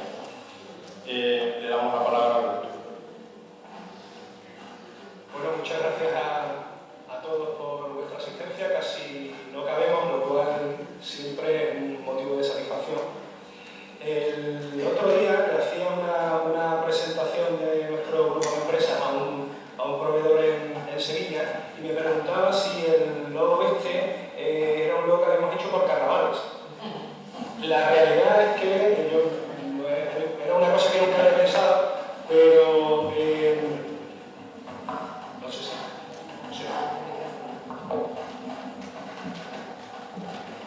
No sé si ahora mejor. ¿Sí? ¿Sí? Perfecto. Por eso me decía que si era un logo que habíamos hecho por carnavales y no, es un tema que nunca se me había ocurrido, pero la realidad es que es un código QR que si alguien quiere captarlo con el móvil y tal, pues tiene una presentación de la empresa. Y bueno, pues un tema que se nos ocurrió para ponerlo en el reverso de las tarjetas y este tipo de cosas. Muy bien, la presentación que hoy os traigo la he dividido en 3 bloques. Un primer bloque que está dedicado a hacer una presentación del grupo de empresas al que represento, que lo que pretende es darles una ligera idea de más o menos a lo que nos dedicamos y ponerlo en contexto para que puedan entender un poco mejor el negocio al que nos dedicamos. En segundo lugar, traigo lo que es la historia de Lecan, que es la empresa matriz del grupo, y mi historia dentro de esta empresa. Y por último, quisiera hacer en un tercer bloque quisiera hacer unas reflexiones sobre los valores de la empresa familiar y la profesión de empresario. O mejor dicho, los valores que a nosotros nos han ido bien como empresa familiar.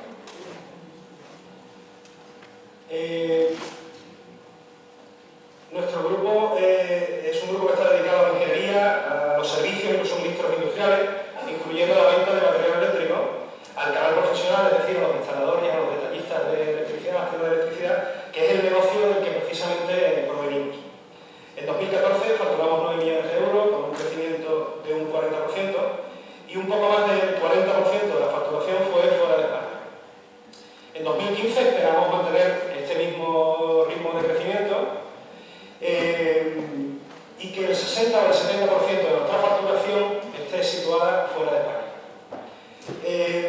Esto ahora mismo puede sonar muy bonito, pero la que nosotros hemos pasado para llegar hasta aquí, sobre todo con muchos años acumulados de crisis, pues es una cosa que cualquier empresa o cualquier empresario puede saber que es por lo que se pasa. Somos actualmente 50 personas y somos un grupo domiciliado fiscalmente en Cádiz, que tiene su sede central en Cádiz y que tiene almacenes y oficinas en Cádiz, en Madrid, en Málaga, en Sevilla y en Tánger, en Marruecos. Aquí he puesto los logotipos de nuestras 4 empresas. Adentec, tanto en España como en Marruecos, se dedica a prestar servicios de ingeniería en 3 ámbitos fundamentalmente. Nos dedicamos a la ingeniería de proyectos, ingeniería eléctrica fundamentalmente, a los proyectos llave en mano, como equipamientos eléctricos, cuadros eléctricos llave en mano, y a las soluciones en gestión de la energía. Sobre todo con aquellas cuestiones que tienen que ver con la iluminación y la eficiencia energética. La tercera de las empresas que aparece es Lecan, que como dije antes es la empresa matriz del grupo, que se dedica a actividades de suministro en mercados industriales y a la actividad de la distribución de material eléctrico al canal profesional. Y por último tenemos CWS, que es la parte de nuestro grupo dedicada a darle soporte a compañías españolas que tengan proyectos de carácter industrial fuera de España. El Lecan, que como decía es la matriz del grupo, fue fundado en Cádiz en 1986 por 3 socios como un almacén distribuidor de productos eléctricos. La realidad es que el negocio evolucionó a lo largo de los años y con mucho esfuerzo creció. Pero también evolucionaron las inquietudes y así, al final, termina habiendo una corriente un poco más conservadora y una corriente un poco más inquieta. La corriente más inquieta es la que representaba mi padre, que se llama Ceferino y que está aquí con nosotros. De modo manera que de 3 socios se pasa a 2 socios en 2003, que cada uno se queda con el 50% de las acciones. Y en verano de 2004 mi familia compra el 100% de las acciones.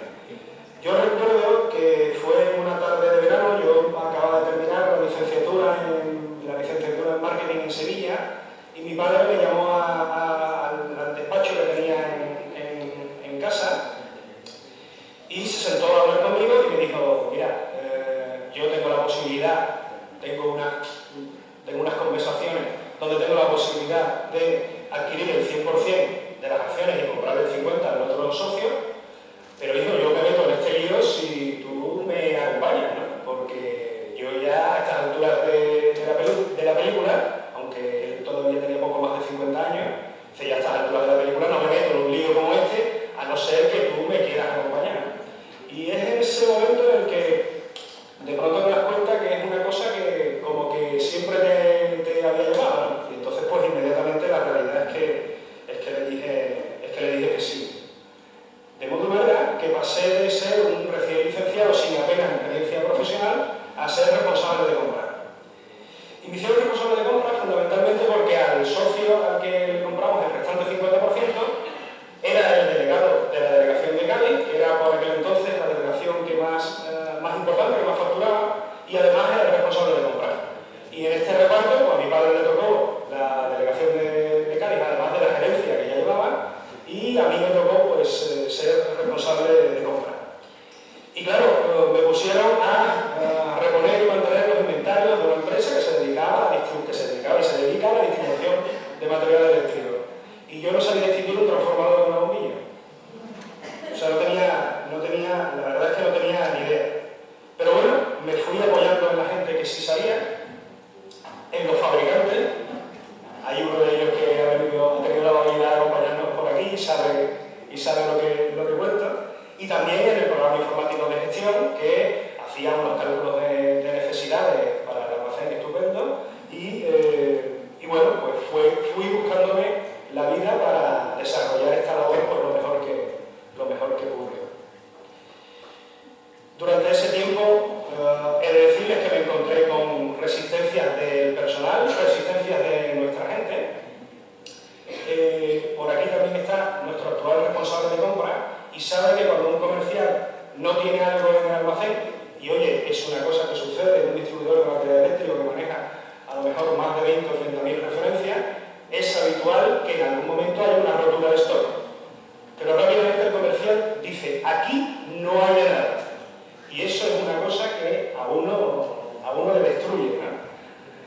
Resistencia del personal, porque por aquí, como he dicho antes, está nuestro responsable de compras, que en ese momento era el jefe de almacén.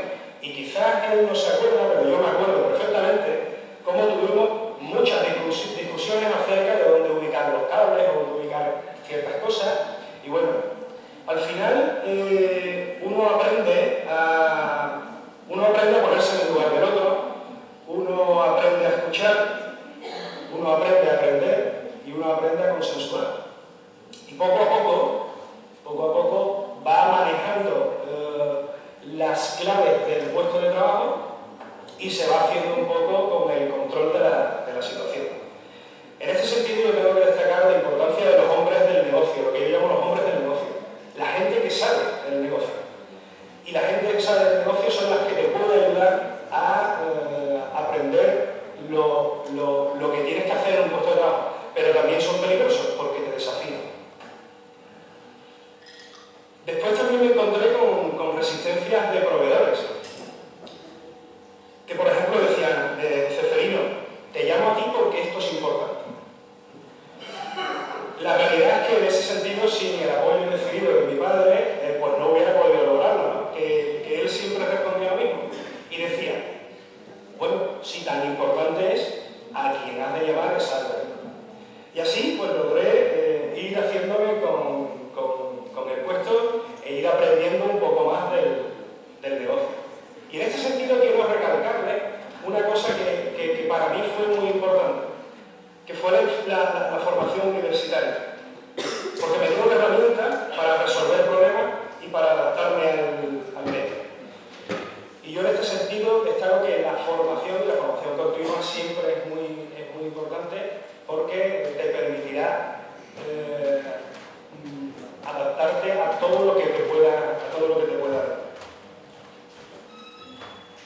En esto estamos y habíamos planificado una sucesión en 7 años con un máster incluido.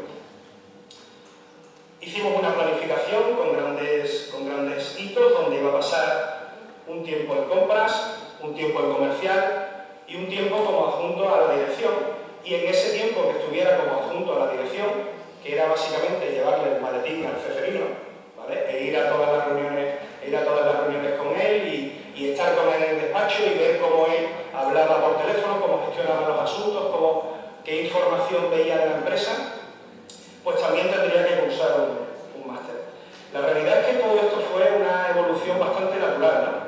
Uno suelta y el otro toma, y viceversa, lo cual implica generosidad y compromiso por ambas partes. Así pasé de las compras a la dirección, pasando por todos los aspectos comerciales y de gestión del negocio. Y además fui delegado de Málaga, que era uno de nuestros puntos de venta. Por motivos que no vienen al caso, nos pusimos de acuerdo con el que era delegado hasta entonces de nuestro punto de venta en Málaga y dejó la empresa. Y la dejó bastante bien, porque ahora es cliente nuestro y nos compra, o sea que la dejó bastante bien. Y esto fue un golpe duro para el equipo humano que teníamos en Málaga. Pero bueno, fuimos a hablar con ellos y mi padre les dijo: os dejo lo mejor que tengo. Y me puso de delegado. Y allí pues aprendí muchísimo en muy poco tiempo. Aprendí cómo llevar un equipo de personas, cómo llevar una unidad de negocio con los pies más puestos en la tierra, no desde tan arriba. Y aprendí a negociar muchísimo con la gente, con los clientes, con los proveedores. En fin, para mí fue una experiencia fundamental en la que sufrí y aprendí muchísimo. A lo largo de todo este proceso vamos cambiando, vamos viendo, va tomando forma un proyecto empresarial. Y pasamos de una toma de control que hicimos cuando compramos el 100% de la empresa a tener una visión empresarial, a tener un proyecto de decir: esto es como queremos construir el futuro. Y entonces es cuando empezamos a sentirnos empresarios, a sentir que queremos continuar, no solo queremos continuar el negocio, sino que queremos emprender negocios nuevos, que queremos hacer crecer el negocio, que queremos hacer cosas.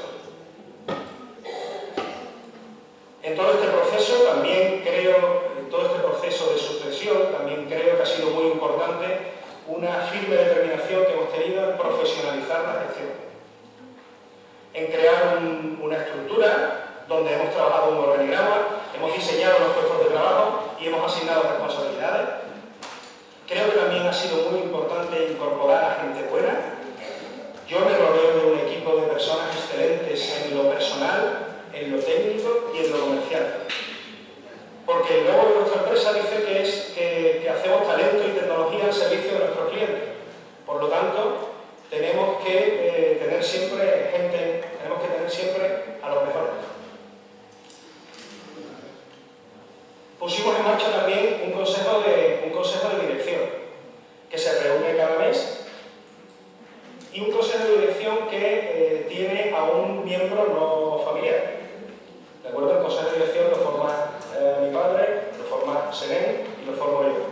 Senen es un ingeniero industrial que hizo el máster de San Telmo en Sevilla conmigo, y yo vi que a mí me parecía que era el número 1 del máster y dije: a este lo tengo que engañar.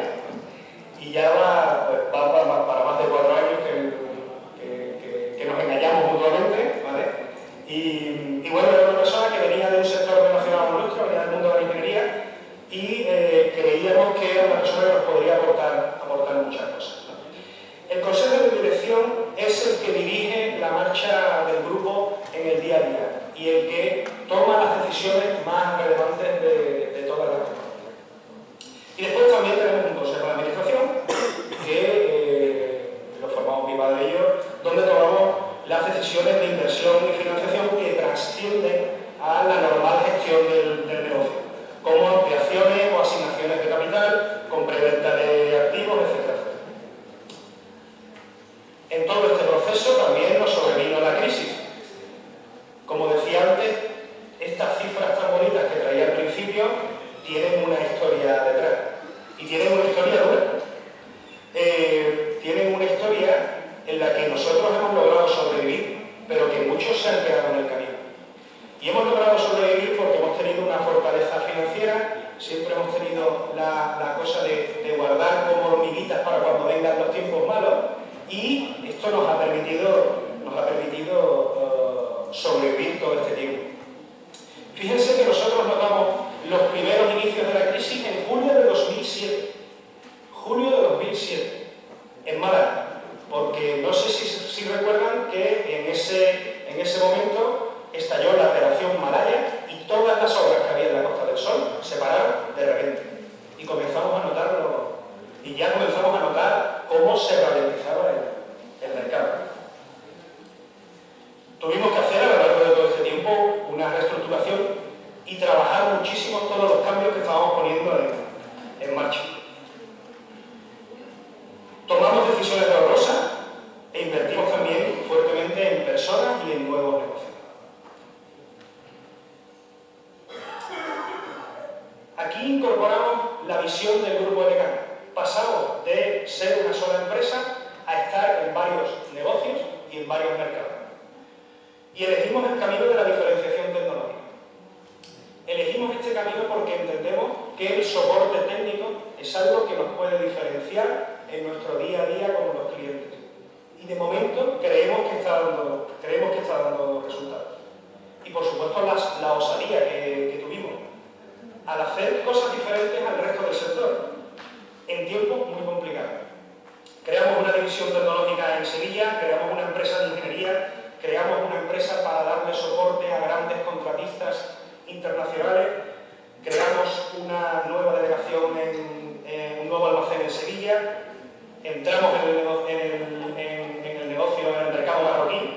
En fin, creo que nos hemos ganado a pulso el poder decir que el futuro es nuestro, puesto que nos hemos hecho un hueco en todos estos mercados. Pero no me olvido de todas las decisiones dolorosas que hemos tenido que tomar y no me olvido del camino que hemos pasado hasta llegar aquí.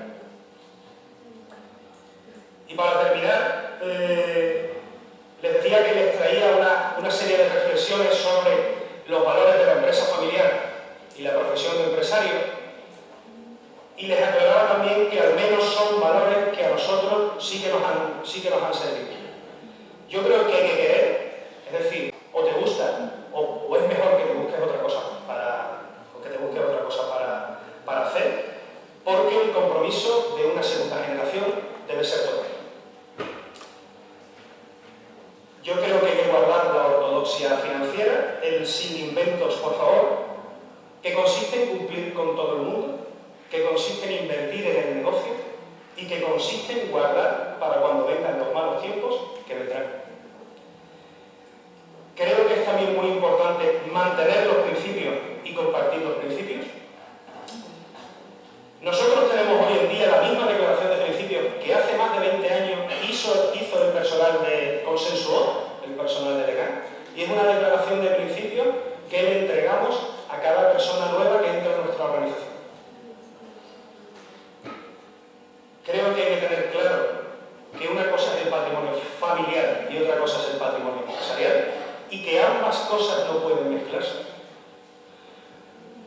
Que las cosas de la empresa, que al negocio lo que es del negocio y a la familia lo que es de la familia, que las cosas de la familia no las puede pagar la empresa, y que los familiares que trabajen en la empresa han de tener un sueldo acorde a los estándares del mercado, ni más ni menos.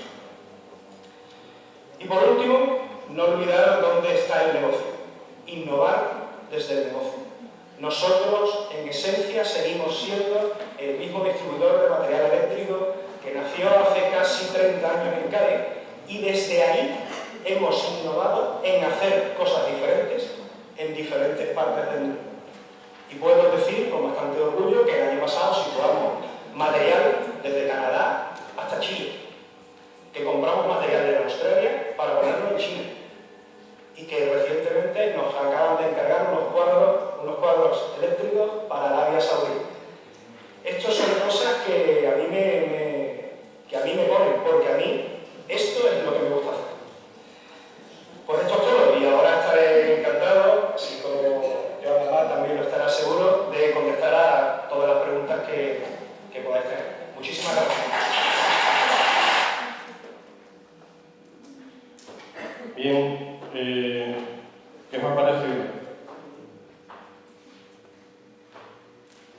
¿Parece un caso interesante de relevo generacional?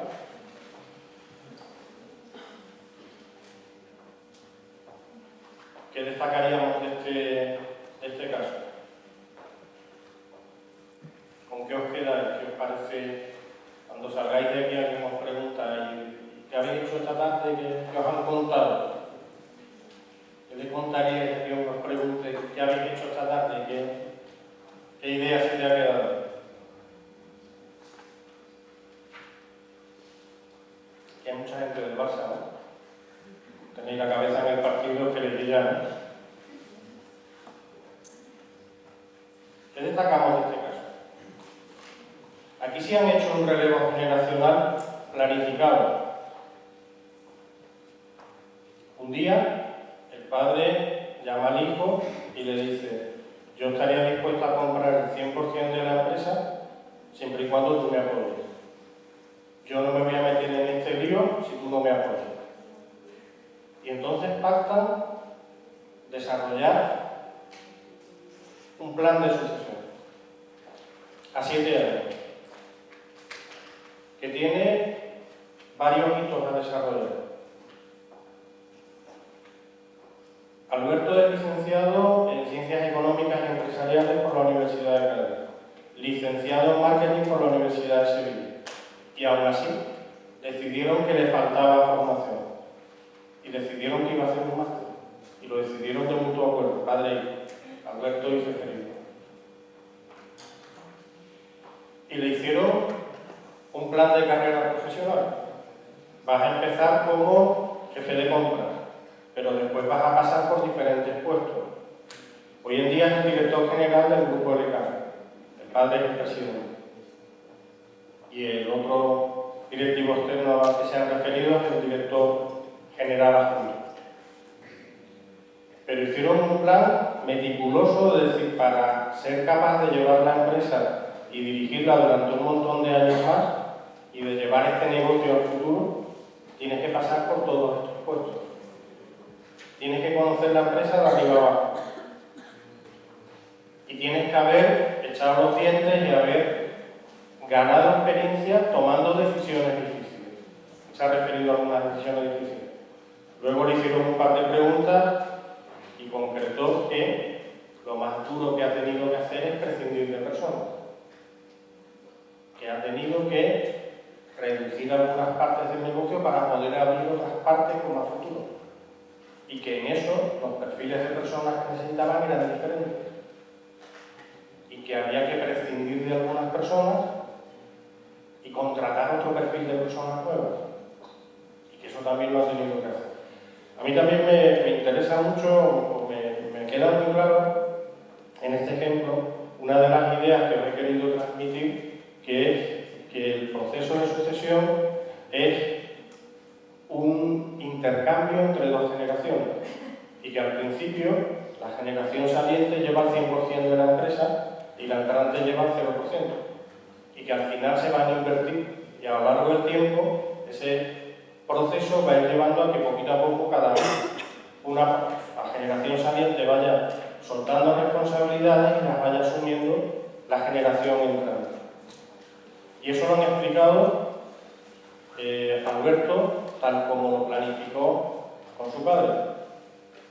Poquito a poco uno va soltando y otro va asumiendo. También creo que es muy importante destacar el papel del padre. Si esto es importante, habla con Alberto. El que lleva esto ahora es Alberto, el responsable de esto es Alberto. Darle su sitio para que vaya creciendo. No tapar las carencias que podía tener en ese momento, confiar en que lo iba a hacer bien y que estaba aprendiendo, apoyarlo en todo momento, pero darle su sitio, dejarle crecer, dejarle que se desarrolle y obligar a los proveedores, a los clientes, a hablar con Alberto. Yo ya no llevo esto, el responsable de esto es él. Lo que él diga va a misa. Eso es una cosa muy importante para que de verdad pueda crecer y pueda desarrollarse la siguiente generación. Si no hay esa confianza, si no hay ese apoyo, si no hay ese explicarle a las personas que yo antes llevaba esto, pero ahora el responsable es mi hijo, o mi hija, o mi sobrino, o quien sea, ese relevo va a tardar más en consolidarse. Y de cara también interna a los empleados. Este es el que lleva esto, este es el responsable de esto, yo lo apoyo, yo lo respaldo, yo estoy detrás. Pero es él el que decide. Y es él el que ha asumido esta función. Me parece que es un caso muy interesante de cómo hacer un relevo y hacerlo pues con tiempo, planificado, a 7 años, que más o menos ya casi han pasado, y marcando una serie de hitos, a dónde tenemos que llegar al final de estos 7 años, pasando por una serie de puntos intermedios. ¿Alguna pregunta, sugerencia, idea, propuesta?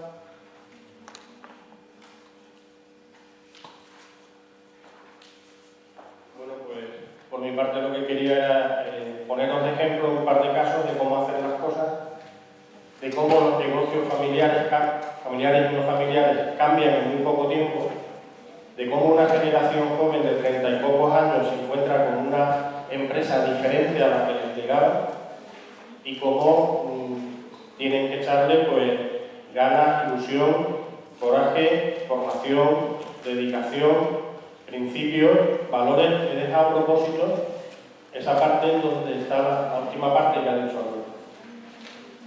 Hay que querer. O te gusta todo ese empresario o mejor que te dediques a otra cosa. El sucesor tiene que ser alguien que quiera serlo. Y es una decisión suya, no impuesta porque se tenga que hacer cargo con un compromiso familiar. El no hacer más inventos de lo necesario y el cumplir. Tenemos unos compromisos que cumplir con clientes, proveedores, bancos, cumplirlos. El mantener los principios y que esos principios sean conocidos. Hay muy pocas empresas en donde te den la declaración de principios cuando entres, te lo expliquen. En todas hay unos principios, pero en muchos casos están sobreentendidos, no están puestos por escrito, y mucho menos los difunden a todas las personas que incorporan. Separar el patrimonio familiar del patrimonio empresarial, que son dos cosas muy diferentes y que a veces es un problema confundirlo. Que si vamos a contratar a alguien de la familia, será porque dé un perfil parecido a si lo contratáramos fuera de la familia. Y que las condiciones van a ser el sueldo del mercado, no diferente, porque vaya a ser un miembro de la familia. Y el no mezclar las cosas. El patrimonio personal es una cosa y el empresarial es otro diferente. No liar las cosas. Y no olvidar de dónde venimos. No olvidar cuál es nuestra base, cuál es nuestro origen. De qué sabemos para innovar sobre esa base, para seguir siendo una empresa que crece y que es competitiva en el futuro. No sé si os habéis quedado con un dato. Este año 2014 hemos facturado 9 millones de euros, lo que supone un 40% de crecimiento. Una auténtica barbaridad en tiempos como los que estamos. Pero es que ha dicho, en 2015 las previsiones son un crecimiento parecido. Una auténtica barbaridad. De una gente que ha sabido renovar y reinventar el negocio. A media, la generación saliente que todavía no ha salido y la generación entrante que está terminando de entrar. Ha sido un proyecto compartido que tenemos la suerte de que nos lo puedan contar y Y bueno, pues esa idea que tenían de pasar de una empresa a un grupo de empresas, de pasar de ser un simple distribuidor de material eléctrico a dar soluciones llave en mano, hacer proyectos a medida de los proyectos. Bueno, pues por mi parte nada más, simplemente quería presentaros estos dos casos que me han parecido bastante ilustrativos, sobre todo empresarios jóvenes, de gente de 30 y pocos años, que ya veis el empuje, la ilusión, las ganas y el éxito que están teniendo a la hora de hacerse cargo del